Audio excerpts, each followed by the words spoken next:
The Tom Woods Show, episode 2043. Prepare to set fire to the index card of allowable opinion. Your daily dose of liberty education starts here. The Tom Woods Show. Hey folks, chances are if you're listening to this podcast, you are surrounded by irrational, panicked people who think you're a terrible person because you don't want to lock everybody in their houses. No amount of reasoning appears to accomplish anything. And not to mention the media has done nothing but stoke fear and fail to provide context. Well, one of the many benefits you get as a supporter of the Tom Woods Show is membership inside the Tom Woods Show Elite.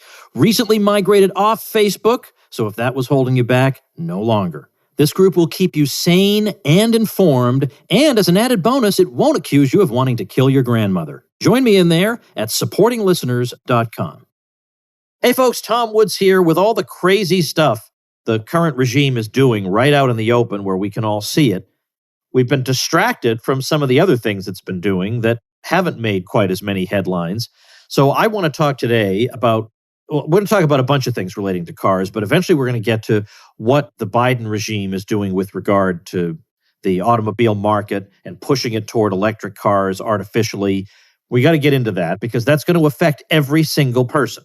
It's going to affect you whether you get one of those cars or whether you're stuck getting the remainder, the other kinds of cars that are now available to you, given the restrictions they put on cars and gas mileage and so on. You're going to have a different array of choices than you had before, let's say. So we're all going to be affected by this one way or another.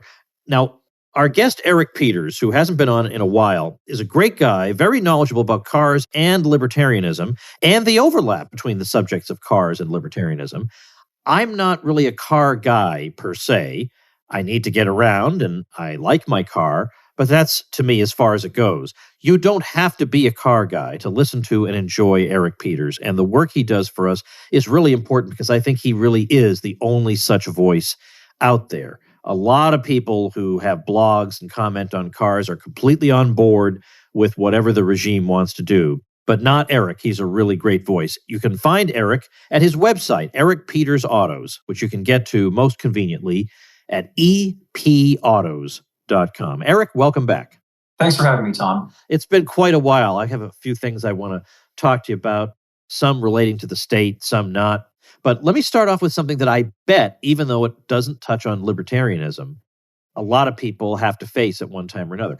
I have a daughter who, in a matter of weeks, is turning 17.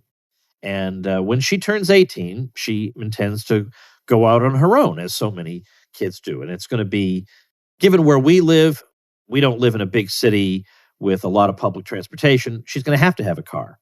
Mm-hmm. So we are going to be navigating that market. And I kind of feel like it probably makes sense for your first car anyway, and maybe all your cars in your life, depending on your preference, to be a used car.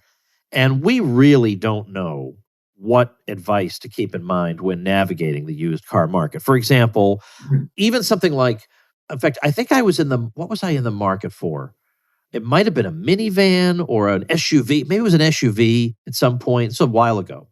And it was down to two brands. And I think I ended up getting the Hyundai Santa Fe. This was like 10 years ago. And I think Mitsubishi had a model of some kind. And I was saying to the guy, well, I do want to go try that. And he said, well, the thing to bear in mind is, however good or bad a car it is, it has a lousy resale value. This thing will sell pretty well for you when you want to get rid of it. That won't. So I also need to bear in mind in terms of models, I can tell the resale value by looking at the price. But what is still a good car after all that time? Like, what maintains its ability? Like, if I look at such and such model and it has 200,000 miles on it, is that an absolute deal breaker, or does it have another 100,000 in it? There's so many things to consider. It just seems exhausting. Well, sure. And actually, this does touch on a libertarian precept in that buying a car, whether it's a new car or a used car, is kind of a very individualized thing because we're all different and we have different skill sets. For example, and I don't want to make a patriarchal sexist comment here because it could apply to either sex, but let's say that you have a teen boy or a teen girl and one of them is more mechanically adept, let's say, than is run-of-the-mill. And so that person could potentially deal with a car that might need some tweaking or some fixing every now and again.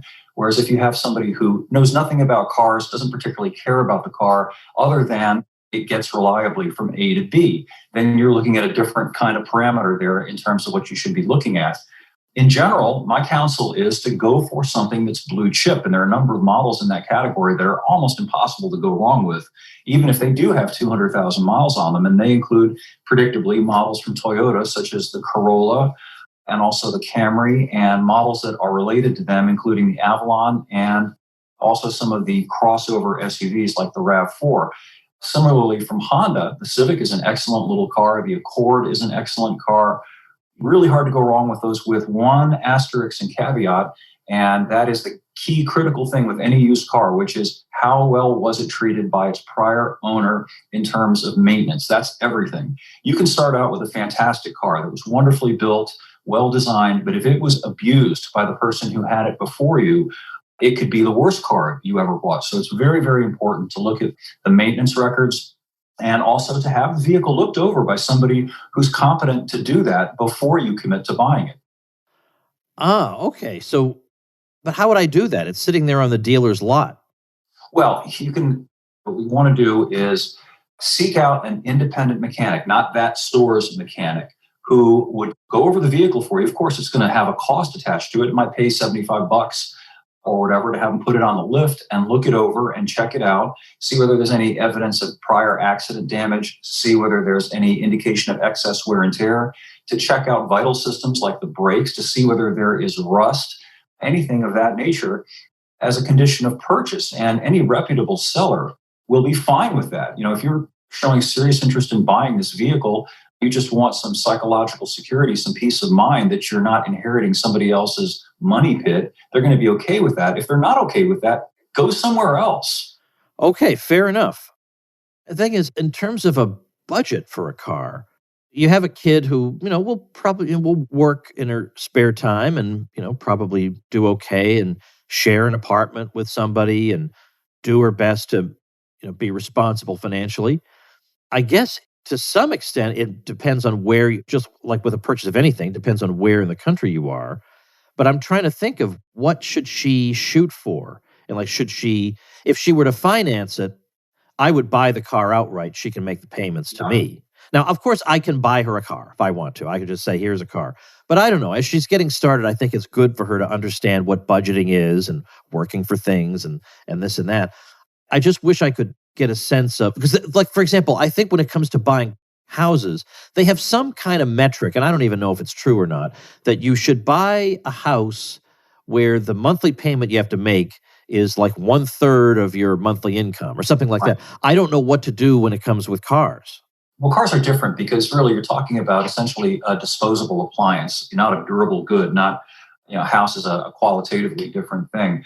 I would steer towards something that is not particularly desirable on the marketplace. Not that there's anything wrong with it per se, it's just not something that people lust after.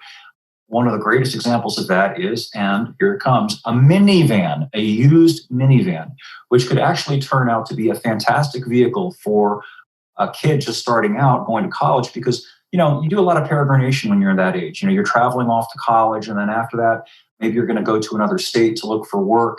And a minivan is wonderfully useful for that. Tremendously roomy vehicle. And when you're 19, 20 years old, it's a comfortable car to sleep in too, if it comes down to that.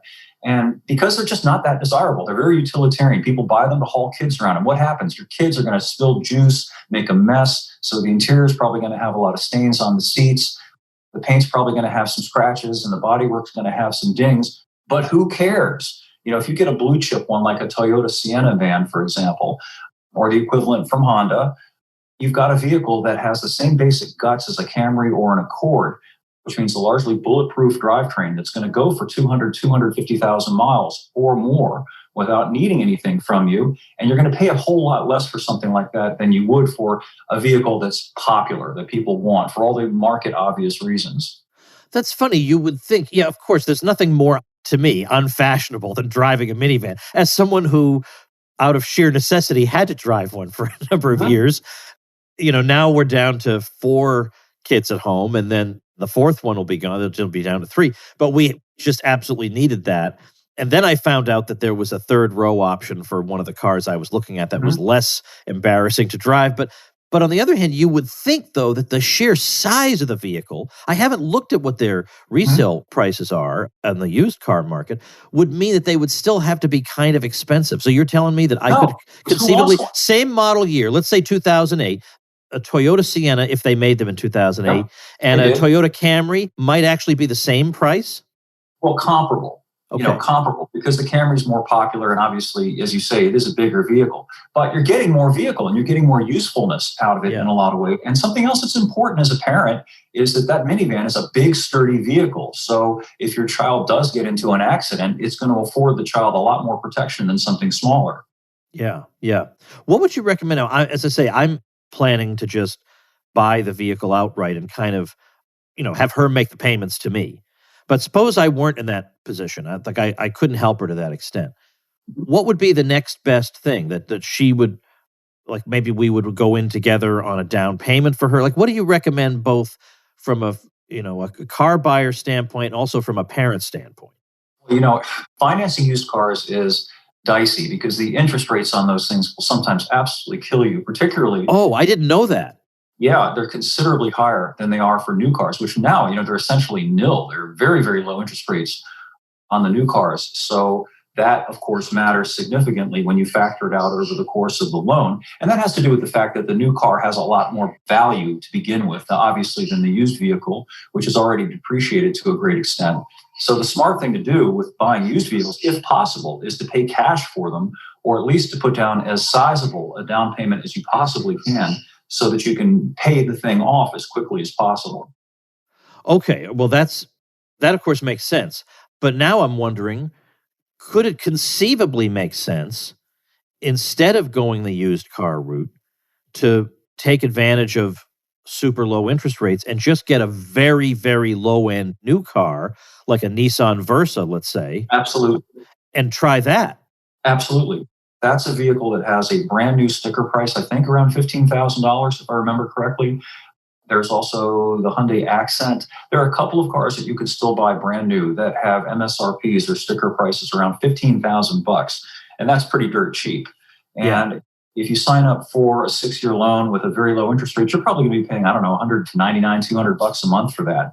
It's very manageable. The big hit there is going to be insurance for a young driver.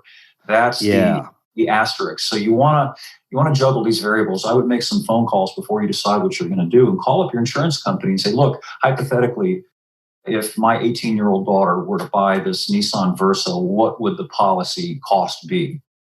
Right. Because obviously the cost to replace the car is going to be 3-4 times more than that used car. Yeah. Yes, and if it's a new car and you have a loan on it, obviously you have to have full coverage on it. You can't just get the state minimums, which is one way to reduce the cost of insurance, because after all, if there's a loss, they want to have the whole thing covered. Yeah. Something else to consider too, it may not be applicable to you, but it is to some people. In my state, there is a vehicle property tax that's based on the book value of the car. So if you were to buy a new vehicle with a $15,000 value, you're going to get dunned every year substantially. It's not it's a pretty considerable amount. To give you some sense of it, I'm still getting hit for, I think it's $150 a year on my now 20-year-old Nissan pickup by the state of Virginia for the car tax. Oh, geez, I forget about these things sometimes. Yeah, it's really important to know about them before you commit. Yeah. Now, listen, I'm sorry, we'll get off this because I realize that maybe there's only a limited audience that is interested in this, but I feel like everybody should have some reason to have some interest in this sort of topic. So one last thing. I've actually driven a Hyundai Accent. We had one back in, I guess that car has been around a long time, because I'm pretty sure I had one in the late 90s. Yep. So we drove that for a couple of years, and it was fun to drive, actually. I mean, it wasn't the kind of car that as soon as you get on the highway, you're going to hit 85 and you can overtake anybody instantly, which is what I do in my car now. Like sometimes if I pull out, I never cut anybody off, or I never pull out where I think it's not reasonable. But I've seen in my rearview mirror cars that are really, really speeding up just as I've come out of my housing development. And I think, I don't know what speed you think I'm going to go, like you need to suddenly pass me, but you watch. You're not even going to pass me, all right? So don't worry. We're safe here. But okay, so you can't do that. But it really is a fun car. And this day and age, what comes standard, even in a car like that, would have been considered unimaginable luxuries 30 years Oh, yeah, they're ago. opulent. I mean, they all come now with power windows, locks, air conditioning, usually a pretty good stereo. And one thing that a car like that does come with, which you almost can't find anymore in any other car, is a manual transmission, which makes the thing a whole lot more fun to drive. Okay, but hold on a minute. I don't know how to drive a manual car, and so I can't teach her. So I think she's got to go automatic. And Okay. I know you're probably a purist, and it's a terrible thing for me to say that, but No, just it's not can't. at all. It's horses for courses, and frankly, as much as I love manual transmissions, I get it. I have the luxury of living in a very rural area where there's very little traffic. In an environment like that, it's fun to drive a manual car. It kind of stinks to drive a manual car when you're, putt-putting from light to light in heavy suburban or urban traffic. Yeah, unfortunately, that's probably going to be where she is for the time being. Yeah. All right, I should move along. It does Okay. seem to me like the Versa is less expensive than the Accent, as I've been searching. They're very close. They're, I think, in the high 14s, low 15s, roughly Yeah. speaking. But even the used market, if you Google used Hyundai Accents, even from 2017, some of them are going for almost 18 to 20. Isn't that crazy? Yeah. Whereas the Versa new is cheaper than that. Yeah. The other day I was reading about this, and over the course of the last 11 months, you probably are aware of this stat too. The average price of used cars has gone up something like 31%. That's insane. Isn't it? Yeah. Well, all right, let's move on to some other items. I was very interested in your piece that you had not too long ago at ericpetersautos.com or epautos.com on so-called planned obsolescence, which initially you explained this way. You said that in the old days, the way this worked was then in the next model year, the car would look, somewhat sleeker, more They would modern. change the grille or the bumper. Yeah. And it would make you feel like, well, I really should have that really sharp looking one, not this old fashioned one. Even though the old fashioned one from a year ago has so much more power left in it. It's got so much more service, flow of service coming out of it. You really don't need to get that, but you just want to, because look at how sharp and nice it looks. But today, the way planned obsolescence works out has more to do with, let's say, for example, I know a guy in the libertarian world who really, really needed to get his kids around in a minivan, and it needed a new transmission, and it was like a 2008. You know what that means. Oh, yeah. The car's worth $5,000, and guess how much the transmission costs? $5,000. Yeah. So talk to us about that. Back in the day, GM and Ford were accused of this whole planned obsolescence thing on the basis of the aesthetic changes model year to model year, in that they tried to get people to feel like that they were dated and, not hip and cool if they hadn't gotten the latest car. But if you were immune to that sort of persuasion, you could look at your vehicle and say, hey, I like this thing and it suits me just fine and it works just fine, more to the point, and you can continue to drive it pretty much as long as you wanted to continue to drive it. The difference today is that these new cars have so many built-in failure points, in part because of the tremendous complexity that has been built into them. A good example is that transmission that your friend had to deal with, that when that key component fails, the cost to replace it relative to the value of the vehicle is so high that you're just going to say, I'm not doing that. You can put $5,000 into a $5,000 minivan and you still have a $5,000 minivan. And then what's going to fail next? The electronic climate control is going to go out on you, and now you're going to spend another $2,500 on the thing. Forget about it. So that's how they kind of coerce and push people into getting the next new vehicle. Now, the catch there is most people can no longer afford to do that. So, it's serial debt. You just go from making one payment to a new payment to a next payment. You fold over what you still owed on your old vehicle into the payment for the new one, and you never get out of debt. And what happens thereby is you become ensurfed to these payments that you never stop making for vehicles. And it's really a sad thing, in my opinion.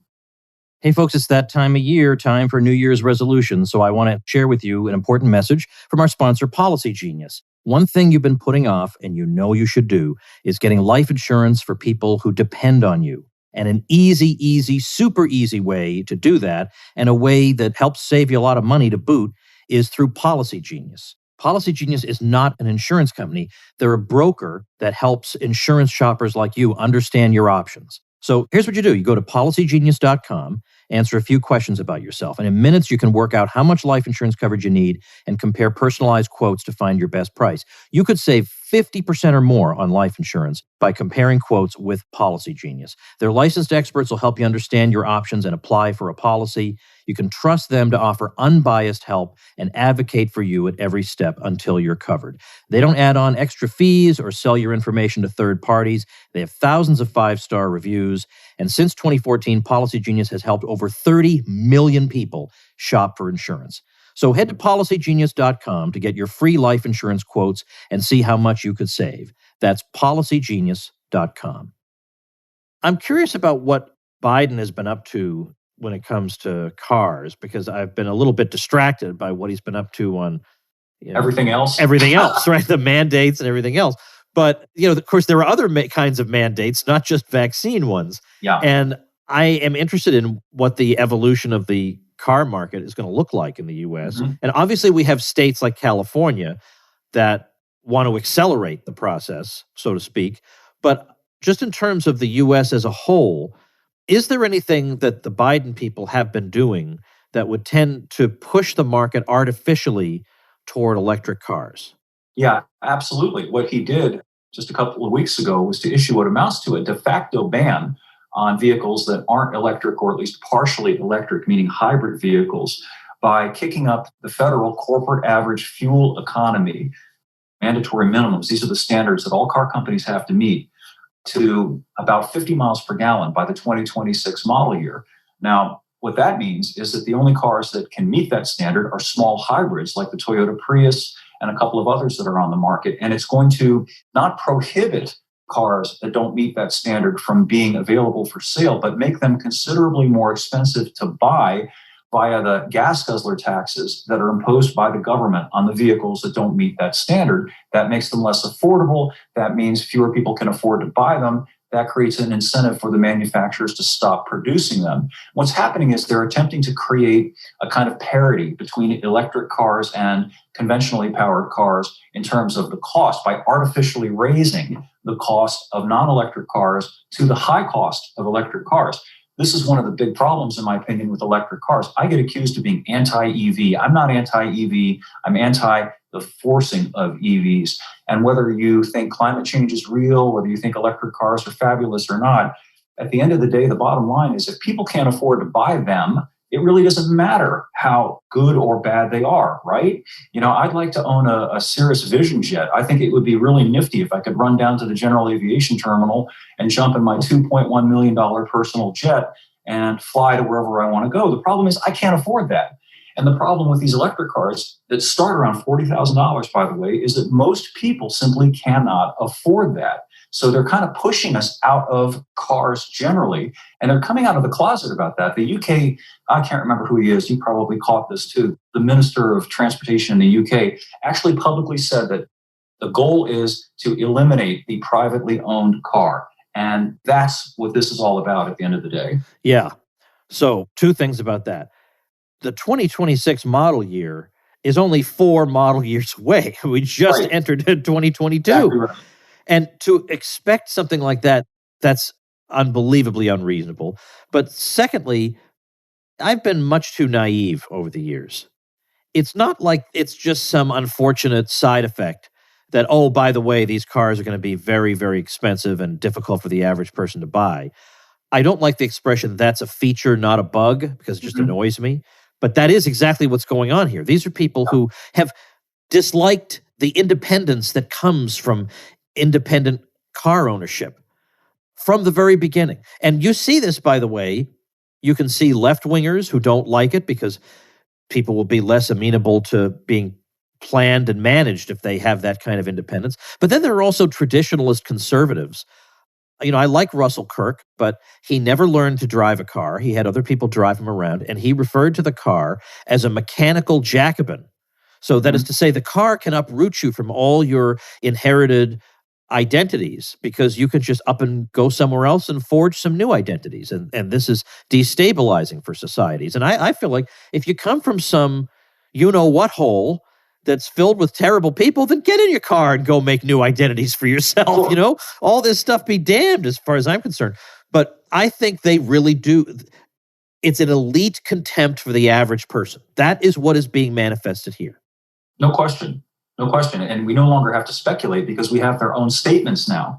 For many decades, they kept this stuff sotto voice, under the table, and they would talk about it amongst themselves. And I'd be privy to some of this because I attended some of these planning meetings. You probably have as well, or gotten the minutes and read them.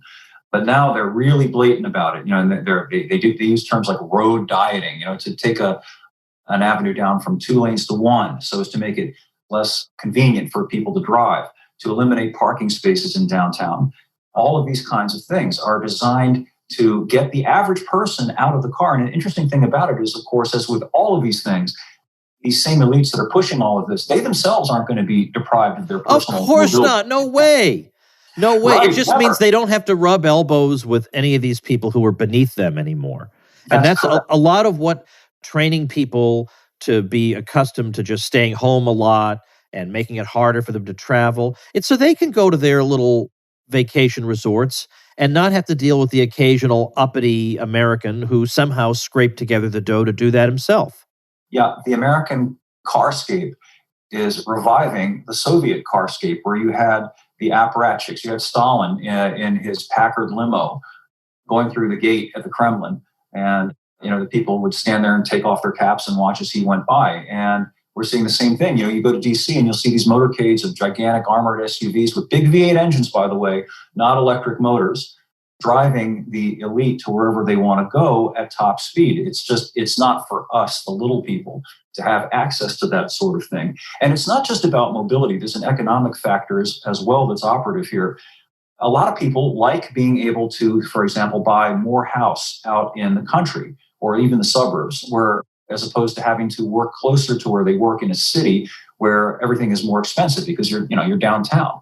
So they make that bargain. They think, okay, well, it's worth it to me to drive 45 minutes or an hour to my place of work because, I've got a nice little house now and I've got a backyard for my kids to play in. It's a safe neighborhood. It's better for them. They want to take that option away from working and middle-class Americans.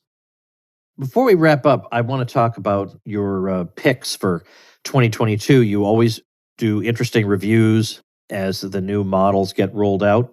So let's talk about cars and forget about people on a budget for the time being. Just tell me what you like. Is there anything that you like, gives you pleasure to drive? Yeah, I've got one, and carpe diem, seize the day.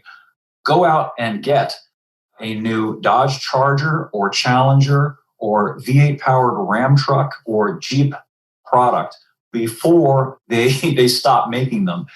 Dovetailing with what we were just talking about a little while ago, Stellantis, which is the parent company, the conglomerate that owns the Dodge and the Chrysler and the Jeep and the Ram truck brands, has decided or announced that they're going to stop selling their big, wonderful V8 engine because of what Biden has decreed recently. So these wonderful, big American cars with big V8 engines that are wonderful to drive and very affordable, by the way. You can pick up a V8 powered Challenger or Charger for about $35,000, which, to put it in some context, is about the same as you'd pay to have something miserable and wretched that's electrified like a Nissan Leaf. So gather ye rosebuds while you may. Oh, that sounds like good advice. Is there anything that you drove or that you've been writing about that seems disappointing to you or that you would urge people away from? Well, boy, that is more a subjective thing. There really isn't anything that's, air fingers quotes, bad on the market anymore in terms of just being shoddily put together or poorly built. It's emotionally flat. It's drab. What we're getting to the point of now is what I style the universal transportation appliance, which takes the form of the crossover SUV. And it's become so difficult to tell one of these from another. They're all fundamentally the same, other than the badge. And this one's got an 8-inch touch screen and that one's got a 9-inch touch screen. And it's a real challenge for me as a guy who does car reviews to come up with 2,000 words about one crossover versus another one. I think we've gotten to the point where car manufacturers can no longer figure out what extra features they could possibly pack into these cars. So now they're adding features that I don't even want. Like my car, I don't want to say what it is. I'll tell you after we get up. But I got a new car sometime in the past year, and the thing will not shut up. I get out of the car and the keys are in it. Beep, beep, beep. Okay, Oh, yeah. I know the keys are in it because my friends are in it, and they're not going to drive away with the car just because the key, or if a car is running and I walk out with the keys in it, I get beep, beep, beep. Now I can figure out ways to shut this off. Then also, if I don't hurry up and lock it within, I don't know, like 15 or 20 seconds of getting out of the car, then it will lock itself and beep. Now, what if it's 3 a.m? So I'm Sure. always racing for the little remote thing to make sure I lock this thing before it makes a racket. Shut up. Why won't this car? I want to take it to the dealership, and I know I could go through the 800-page manual and figure all this out. I want to take it to the dealership and say, would you shut this car up, for heaven's sake? I don't need or want any of this. What's ironic? In a way, we've never had it so good in that the least and the most humble car, like, for example, the Versa that we were talking about earlier, it has the things that when you and I were kids would have been considered just incredibly fabulous luxuries that you generally only found in Cadillacs and Lincolns. You've got climate control air conditioning. Of course, you have power windows and locks. You've got a really good stereo. So as you say, it's really difficult now to differentiate between, say, a $30,000 car like a well-equipped Camry and a Mercedes S-Class that's a $100,000 car. And they keep throwing these electronic baubles at the car. And the problem with electronics is that they're inherently cheap. I mean, it's easy. Mercedes puts in a flat screen display in the gauge cluster. Well, whoop-de-doo. You can get that in a Hyundai that costs $27,000 because it doesn't take a lot of dinero to put in a flat screen. That's the one thing that's getting cheaper. I wrote an article a couple of months back in which I mused and suggested that perhaps particularly the high-end brands might reconsider and go back to the way things were when things were hand-done. That's something that you can't cheapen. Put real wood in a luxury car. Put real metal, real brushed metal appliques. And how about chronograph-style gauges and things like that that would be really neat and special and something worth paying the higher dollars for. Now, that is an interesting possibility because as you were sitting here describing all this and saying, look, these are things that you could get in a mid-range car, then it makes me wonder, given that we've got to a point, as you say, where there's nothing on the market that's really just badly put together, there's certainly no Yugo in the U.S. market. Nope. So is there, other than, at least in the old days, you could say, I'm driving this BMW because I love the German engineering. We all know you're driving it to show off. Like every last soul on earth knows that's why you're driving it. But it seems like now there's even less reason to do that other than flat out just to show people that you're successful, right? And by the way, I don't care if somebody wants to do that. I've done it. I don't care, but I just want to know, is there any really, really compelling reason for me to spend the extra $50K or whatever? No, not anymore. It's really quite something. It's all essentially about the money. Now, I'm frequently distressed by wasted potential. And one of the things that really bothers me about the landscape today is that the technology is available. The manufacturing techniques are available, that we could have phenomenal cars. We could have phenomenal choice in cars. There is no reason why, for example, they couldn't produce an $8,000 car with air conditioning that was light and efficient, got 60 miles per gallon, would be a great car for your daughter, for example, that she could easily buy and could afford and would give her mobility. But because of all these rent-seeking and regulatory regimes that are out there, we have kind of a consolidation and this homogeneity, this Sovietization of the car business, where you're essentially getting this one government-mandated style of car, one size fits all, when it really doesn't fit anybody particularly well. Well, I am going to have her listen to this episode, is all I can say. We're going to talk through our options sometime later this week. But I appreciate your time. Your website, it's ericpetersautos.com, but even faster is just your initials, epautos.com. And I want to remind people that even though I'm not what you would call a car guy, I have no specialized knowledge in it, I'm not even really that interested in them other than I obviously need one. I use one every day. But despite that, I make a monthly donation to Eric because he has the only libertarian car site, as far as I know, in the whole world, or even if there might be another one, which I've never heard of, there's nobody who's been doing it as long as Eric. And this is not, nobody makes $1 million doing free car reviews and offering free advice and free reporting. So as libertarians, we have to decide, do we believe what we say about, well, in a free society, we would all voluntarily encourage people to do things like this. Okay, well, how about we start now? So help out Eric and benefit as well from what Eric is doing over at epautos.com. So, Eric, thanks again. I'll link to your site at tomwoods.com/2043. And until next time, thanks. Thank you, Tom. I appreciate you having me on.